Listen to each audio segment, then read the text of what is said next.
Hi. One of the most frustrating things about AU this year was the change over in class times. They'd reduced it from 90 minutes down to 60 minutes, which caused myself and James van der Zan a little bit of a problem because we really had to rush through our content, which was really frustrating. We were only able to quickly show literally 2 or 3 minutes on adaptive components, and James took this example that you see on the screen here and demonstrated it actually just snapping to a divided surface. But what we weren't able to do at the time was actually show you how to build it. So following on from that, I've decided to quickly throw this together as a little bit of a Christmas gift and show you how to build it. So hopefully you'll find this useful. Okay, so let me show you the example that James and I showed at AU with this adaptive component family. So you can see here that I have a divided surface, and actually I've enabled the nodes, and this is really crucial. So if you go to the divided surface and go to surface representation, you'll see that I've got nodes enabled, and that's really crucial for you to be able to snap the adaptive component to those nodes. So I'll just show you here. If we select this object here, create similar, and you can see that I'm snapping to the nodes of this divided surface,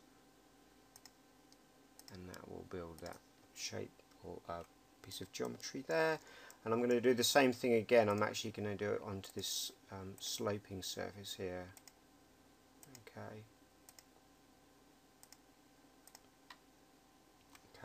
The cool thing about this, if I just bring it back round, if I actually pick up, tab select the divided surface, and I actually move it, you can see the adaptive component behaving as you would expect. Okay, so let me show you how we built this. Let's select this, let's delete this out because we'll probably place it again in a second. So I'm going to start off by going to my applications menu, we'll do new, conceptual mass, and we'll choose the adaptive component template. Let's open that. Let's go to my reference level, and I'm going to place a series of points. Okay, being fairly crude about the placement of the points. We'll go back to our 3D view, we'll select them, and we'll say make adaptive. Now we need to change the order, okay, and you'll see here there's numbers on each of the adaptive points, but you can change the order that you would place them. So we're going to come down one side, 1, 2, 3, 4, and we'll choose 5, 6, 7 and 8. So let's just check our reference level. That's good. Back to 3D view. If I really quickly I want to just align these together, you don't have to do this, but I just find it easier for the shape that I'm actually going to create. Okay, and we'll do that there. Now what we need to do now is we'll go to reference with our lines, and we'll have 3D snapping enabled, and I'm going to snap from all the adaptive components. Right, so this is just imagine this is the bone structure for the adaptive component. Okay, that's good. And now what we're going to do is we're going to say set the work plane to be at this point here, and we're going to place a point. Okay, and we'll take this point and we'll drag it vertically. We'll set the work plane of this point and place another point.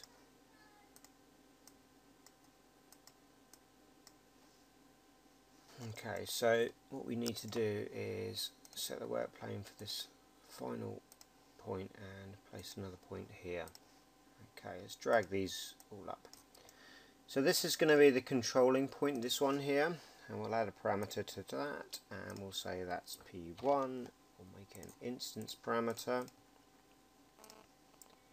We will make this one P2, and again we'll make that an instance parameter, and finally we'll come in here and we'll make P3.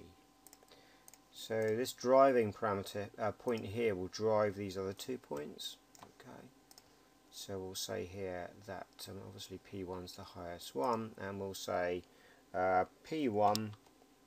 We'll say divided by 1.5, and then what we'll say here is P2 divided by 1.5. So what it's saying here is this is the highest point. Take the value of P1, divide it by 1.5, we should get that, and then likewise take P2, divide that by 1.5, we should get that. So if we make that 4 meters here, we should get some strange odd figures, but that's really what we want it to do. If we OK that, you'll see that the points will adjust. If I drag this point here, you'll see the others go with it. Okay, so that's good. So let's continue building the structure. We'll go to reference, play lines, enable 3D snapping, and we'll just choose to basically continue building a triangulated surface, and we'll do this last one here. So we're almost there in terms of the actual structure of the form.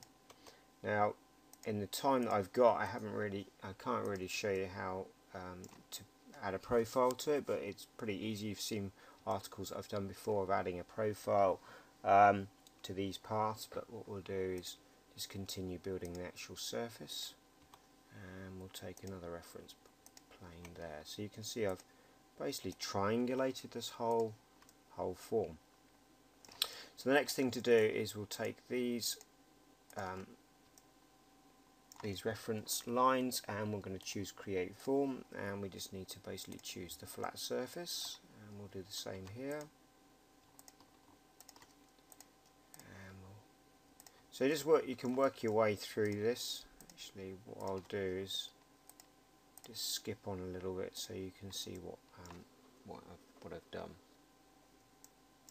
Okay, so let's just pick up this last face, and it is a bit tricky to pick up these reference lines before you create the form. So I find if you come along, you roll your pointer over to the edge, if you tab, and you'll get the reference line, just hold the control key down and select it, and then just control select the remaining two reference lines there, and we'll choose create form, and just zoom around here, pick this one, and this one, and we'll choose create form.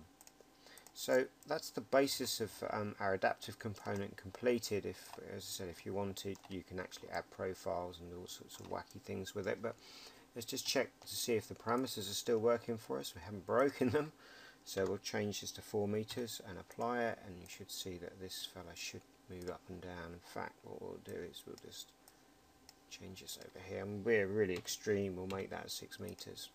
Okay, that's cool. So let's take it back to 3 meters. What we'll do now is I'm going to select these surfaces here, and I'm going to give them a material category. If we select here, and we're going to choose glass, okay, and they become transparent. If you wanted to, you can obviously pick these here, and you could give them another material. Let's if we duplicate this, and we'll call this panel. And maybe we'll make it some sort of, I don't know, purpley colour. That's cool. We don't want to make it transparent. Again, if you spent a bit more time, you'd obviously spend and pick a nicer material than me. Let's pick a paint colour. Violet colour there. That's cool. And if you don't see them first of all, if you put shaded with edges, you're going to see the colours there. So you can see that we don't see a great view until we spin round, that we actually see the transparency of the glass there. In fact, what I'm going to do is select these here. I would like to make these actually glass as well. Okay, so well, let's save this. Save as. Put it as a test. That's cool. And then we'll choose load into my project, and you'll find by default that it'll be attached to the end of your pointer. Again, like I showed you earlier on, we can snap, and remember, you snap in the order that you have your adaptive points. So remember, the adaptive points that we placed there, those are the orders. So remember the numbers 1, 2, 3, 4, 5, 6, 7 and 8. That's the order that you want to place them. So let's just select this and create similar, and we'll do the same thing on this divided surface.